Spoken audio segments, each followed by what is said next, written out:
বাংলাদেশ জামাতে ইসলাম এবং জামাতে ইসলাম নায়েবে আমির শফিক সাহেব সহ সকল নেতৃবৃন্দকে আন্তরিক ধন্যবাদ জানাচ্ছি আজকে এখানে আমাদেরকে দাওয়াত দেওয়ার জন্য। সম্মানিত সকল নেতৃবৃন্দ, উপস্থিতিবৃন্দ, আজকে এখানে শুধু আমি নই, এখানে শুধু বাংলাদেশ জামাতে ইসলামের নেতৃবৃন্দ বা কর্মীবৃন্দই নয়, আমাদের বাইরেও এখানে অন্যান্য আরও রাজনৈতিক দলের নেতৃবৃন্দ আছেন। এখানে আরও অন্যান্য সমাজের অন্যান্য বিভিন্ন স্তরের বিভিন্ন সম্মানিত ব্যক্তিবর্গ উপস্থিত আছেন আজকের এই ইফতার মাহফিলে।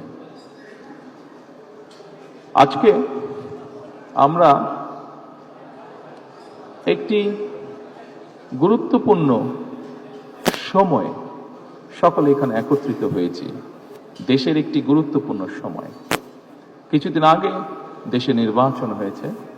এই নির্বাচনের মাধ্যমে গণতন্ত্রের যাত্রা শুরু হয়েছে, যে গণতন্ত্রের জন্য বাংলাদেশের মানুষ প্রায় 1 যুগেরও বেশি সময় ধরে অকাতরে জীবন দিয়েছে, বিভিন্ন অত্যাচার, নির্যাতন, গুম, খুনের শিকার হয়েছে। এত ত্যাগের বিনিময়ে আমরা আজকের এই গণতন্ত্রের যাত্রা, যেটি সূচনা হচ্ছে বা হয়েছে নির্বাচনের মাধ্যমে, সেটির সুযোগ পেয়েছি। এই ত্যাগের মাধ্যমে, এই আত্মত্যাগের মাধ্যমে হাজারো মানুষের অত্যাচার, লক্ষ মানুষের নির্যাতনের মাধ্যমে আমরা আমাদের বাক, ব্যক্তি স্বাধীনতা, গণতান্ত্রিক অধিকার চর্চার সুযোগ আমরা ফিরে পেয়েছি। সেজন্যই প্রথমেই আসুন আমরা আল্লাহর দরবারে শুকরিয়া আদায় করি।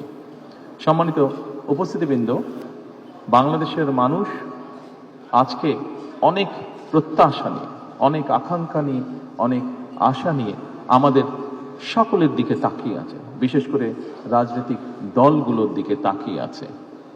আজকে আমাদের এই ইফতার মাহফিলে আসুন আমরা আল্লাহর নামে শপথ গ্রহণ করি যে আমাদের আগামী দিনের কাজগুলো হবে এই দেশের মানুষের ভাগ্য পরিবর্তনের জন্য। আসুন আমরা আল্লাহর দরবারে সেই রহমত চাই যার মাধ্যমে আল্লাহ আমাদেরকে এই দেশের মানুষের ভাগ্য পরিবর্তনের জন্য, এই দেশের ভাগ্য পরিবর্তনে কাজ করার তৌফিক আমাদেরকে আল্লাহ তাআলা দিবেন।